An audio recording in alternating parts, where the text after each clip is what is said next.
Добрый вечер. 16 февраля, вторник, 720-й день аннексии Крыма. Вы смотрите «Заман». Генеральный прокурор Украины Виктор Шокин написал заявление об отставке. Ранее президент Украины Петр Порошенко призвал к этому шагу премьер-министра Арсения Яценюка и генпрокурора Виктора Шокина. Соответствующее обращение опубликовано на сайте президента. Генеральна прокуратура України, на жаль, не змогла заручитися довірою суспільства. І саме тому на порядку денному стоїть питання про відставку Генерального прокурора. З такими ж самими мірками слід підходити і до уряду. Суспільство явно вирішило, що помилок більше, ніж досягнень, і відмовило міністрам в довірі. А хіба не ясно, що проводити успішні реформи може лише уряд, який користується достатньо високою підтримкою співгромадян?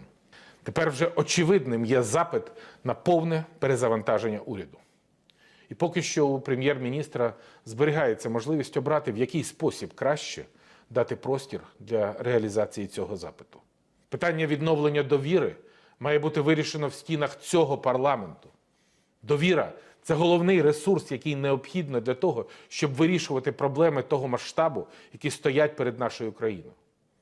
І чекаю від парламенту на швидкі та державницькі рішення. А за мною не станеться. Покладаюся на підтримку з боку суспільства, дорогі співвітчизники. И слава Украине! Тем временем в Верховной Раде продолжается сбор подписей за отставку правительства. Достаточно 150 голосов, чтобы вынести этот вопрос на рассмотрение Верховной Рады.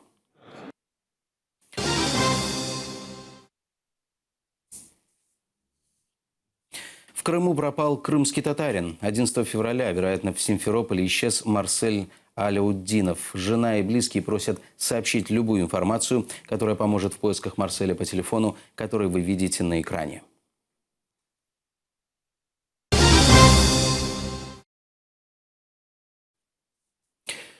В Крыму задержали бывшего спикера парламента полуострова Евгения Супрунюка. Его обвиняют в покушении на мошенничество в особо крупных размерах. Об этом сообщил он сам на своей Facebook-странице.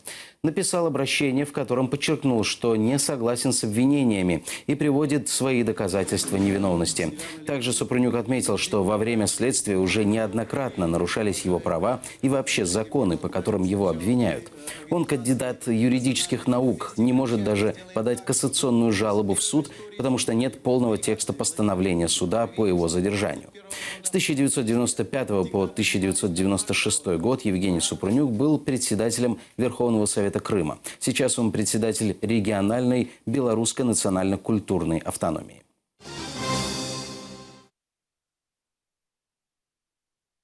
В Крыму возобновили дело Ришата Аметова. Убийство крымского татарина двухлетней давности взялся расследовать новый следователь. Вдова Зарина Аметова говорит, что сменилось много следователей, но каждый, кто берется за дело, ничего не знает и никого не может найти. Сейчас смерть ее мужа одновременно расследуют 5, но она не уверена, что найдут виновных. Ришата Аметова нашли мертвым 15 марта 2014 года. Свидетели видели, как 3 самообороновцев подошли к нему во время мирной акции 3 марта и увели в неизвестном направлении. После смерти у Ришата Аметова осталось 3 малолетних детей. Младшей из них на момент смерти отца исполнилось всего 3 месяца. Крыма действует методами НКВД. Так Министерство иностранных дел Украины осудило действия российской прокуратуры Крыма по инициативе запрета Меджлиса крымско-татарского народа на территории полуострова. Ранее Наталья Поклонская, прокурор российской администрации Крыма, вручила первому заместителю председателя Меджлиса Нариману Джилялу заявление, в котором представители нескольких пророссийских организаций Крыма требуют запретить Меджлис. Ми, безперечно, висловлюємо рішучий протест у зв'язку з намірами окупаційної влади в Автономній Республіці Крим заборонити меджліс кримських татар. Окупаційна влада поставила перед собою небезпечну мету заборонити будь-які форми організації суспільно-культурного життя кримських татар і таким чином повністю витіснити їх з тимчасово окупованого півострова. Репресії проти кримських татар здійснюються фактично за методикою каральних дій НКВС 44-го року. Пред'явлено надуманих обвинувачень з метою позбавлення права на виявлення своєї ідентичності. Жорстоке переслідування і насильство над кримськими татарами свідчить лише про слабкість окупаційної влади. Ми, безперечно, вимагаємо від Російської Федерації припинити негайно репресії щодо кримських татар, як корінних жителів тимчасово окупованого Криму. І звертаємося до світового співтовариства виступити на захист переслідуваних російською окупаційною владою кримських татар, не допустити повторення їх депортації 21-го сторіччя і примусити Російську Федерацію поважати права кримськотатарського народу і взагалі поважати норми міжнародного права, суверенітет і територіальну цілісність України. Тем, кто хочет представлять интересы крымско-татарского народа и Меджлиса, надо быть готовыми к давлению со стороны оккупационных властей. Об этом заявил первый заместитель председателя Меджлиса Нариман Джилял. Он считает, что российская администрация всеми силами будет пытаться устранить любую точку зрения, которая не отвечает ее интересам и стратегии. Организация называют экстремистой, то, соответственно, любой, кто будет от ее имени что-то пытаться сделать, будет объявлен уже персонально экстремистом. И, соответственно, в отношении него там есть санкции Уголовного кодекса. И в данном случае человек, если он хочет продолжать выражать определенную позицию, в данном случае позицию Меджлиса крымско-татарского народа, он уже должен быть готов нести наказание или будет вынужден уехать. То есть в любом случае власти будут, скажем так, убирать, да, людей, которые в Крыму пытаются все-таки выражать определенные политические взгляды. Председатель Меджлиса крымско-татарского народа Рифат Чубаров прокомментировал желание российских властей Крыма запретить представительный орган крымско-татарского народа. Меджлис, как представительский орган крымско-татарского народа, избираемый Хурултаем, полностью находился в действиях нормы Декларации о правах коренных народов. И тогда, когда мы создавали институты национального самоуправления, еще декларация не была принята, но были иные международные акты о правах коренных народов, проще говоря, оккупационные власти сегодня запрещают право крымско-татарского народа говорить своим голосом. То, что сегодня оккупационная власть расправляется с Меджлисом, избираемым самими крымскими татарами национальным органом и в соответствии с международным правом, часть экспертов видит то, что Россия готовится к более худшим действиям по отношению к крымским татарам. Заметно обострилась ситуация в зоне проведения антитеррористической операции. За минувшие сутки боевики незаконных пророссийских бандформирований 79 раз открывали огонь по украинским позиціям. Незаконні збройні формування збільшують кількість обстрілів, дедалі частіше застосовуючи міномети. По наших опорних пунктах в Зайцевому противник, окрім мінометів калібру 120 мм, відкривав вогонь з самохідної артилерійської установки. Під мінометні обстріли противника потрапили також позиції Збройних сил України в районі Комінтернового, Гнутового, Широкіного, Красногорівки, Мар'їнки та Майорська. Неподалік Миколаївки та Новотроїцького відбулися бойові зіткнення з диверсійно-розвідувальною групою бандформувань. З гранатометів та великокаліберних кулеметів були обстріляні наші опорні пункти біля Гранітного, Новгородського, Опитного, Пісків, Авдіївки та шахти Бутівка. На Луганському напрямку ворог вів вогонь по українських позиціях в Трьохізбинці та Сокільниках. Служба безопасности Украины задержала информатора ФСБ России. Им оказался гражданин Украины, который выезжал на заработки в Россию, где превысил срок пребывания в стране. Он был задержан миграционной службой и получил предложение сотрудничать с ФСБ. Мужчина согласился и вернулся в Украину. Мне было предложено негласное сотрудничество с органами ФСБ Российской Федерации. Находясь под психологическим и физическим давлением, я дал согласие на негласное сотрудничество с органами ФСБ Российской Федерации. Во время вербовки сотрудникам ФСБ мне было присвоен псевдоним Емельян.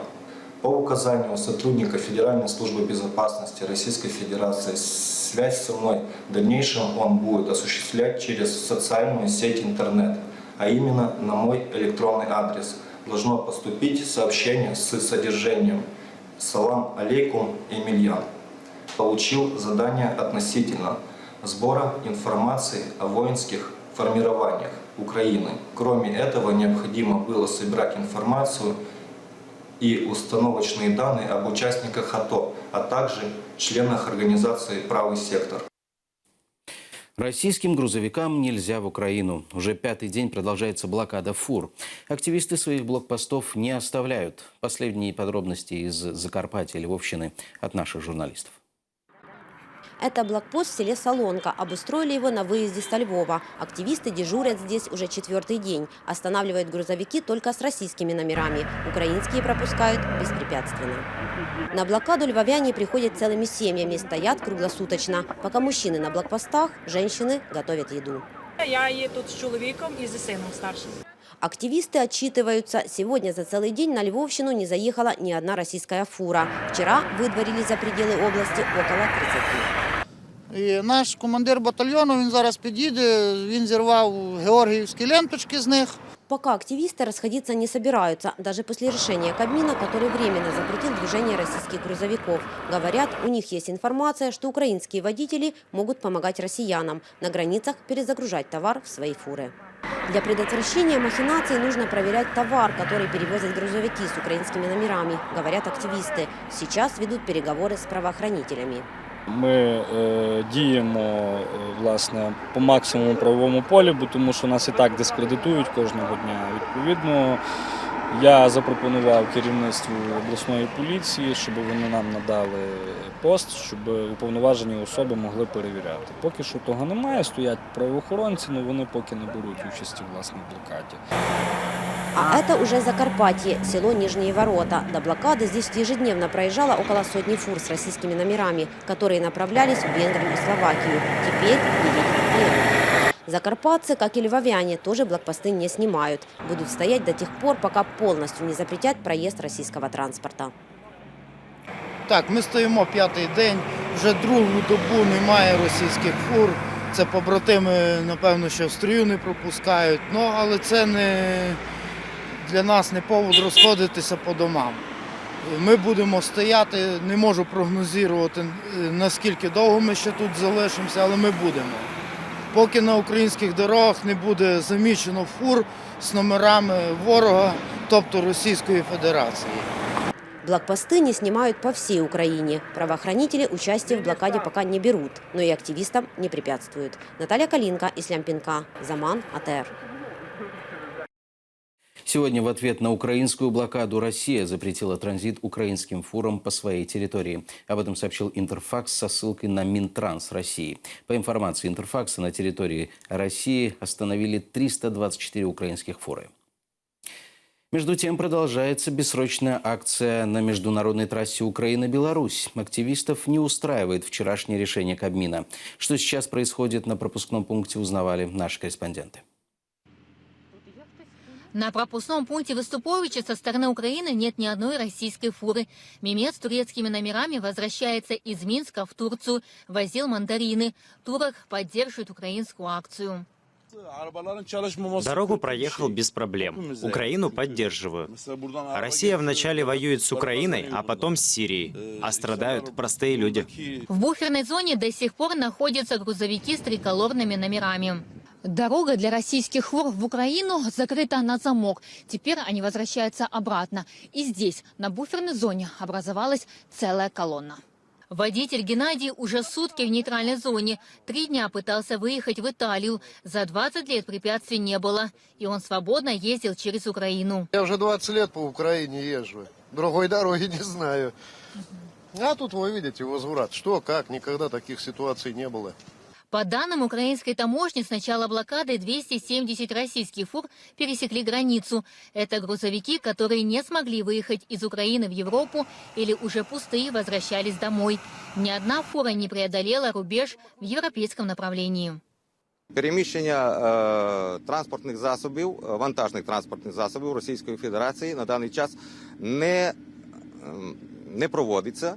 їх не надходить з території Білорусі, Російської Федерації автомобілів, які можуть перевозити вантажі в режимі прохідного транзиту по території. Жодних транспортних засобів не проводилося оформлення пунктом пропуску виступовуючи Житомирської митниці ДФС. Участников блокады не устраивает решение Кабинета министров. Оно ограничило только транзит. Впрочем, российские фуры могут обходить запрет, въезжать в Украину и перегружаться в местные машины. Нас не устраивает принятый закон. Там транзит прекратить, а в'їзд російських фур не заборонили на території України. Тільки транзит. Будемо чекати, поки повністю заборонять в'їзд російських машин на території України. Уже несколько губернаторов обратились к правительству принять решение о передвижении российских фур. Активисты покидать посты не собираются, пока правительство окончательно не запретит въезд россиянам. Эльвина Седулаева, Эльдар Тарахташ, Усман Нурадинов, Заман, АТР. 9 человек в двухкомнатной квартире. Семья Джамхировых больше года назад переехала из Бахчисарайского района на Западную Украину. Глава семьи Джамал не смог оставаться в Крыму. Переехав, пошел защищать родину на востоке Украины. Сейчас они ждут бесплатное жилье. В администрации пообещали, что найдут новую крышу для семьи защитника Отечества как можно быстрее. Я их просто посадил в поезд, и они поехали в место Львив. С утра встаю, детей накормлю, 2 в школу, 1 в медколледж, 2 маленькие у меня 6-7 двойняшки. Я с ними целый день. Не сидим без работы. Хватает роботи. Сесію міської ради його поставили на чергу. І ми будемо лобіювати, і депутати міської ради, про те, щоб виділити кошти для закупівлі квартири цій сім'ї. На этом пока все. Следующий выпуск «Заман» на крымско-татарском языке проведет Эльмас Асанова. А мы с вами увидимся завтра. Всего доброго. Будьте с нами.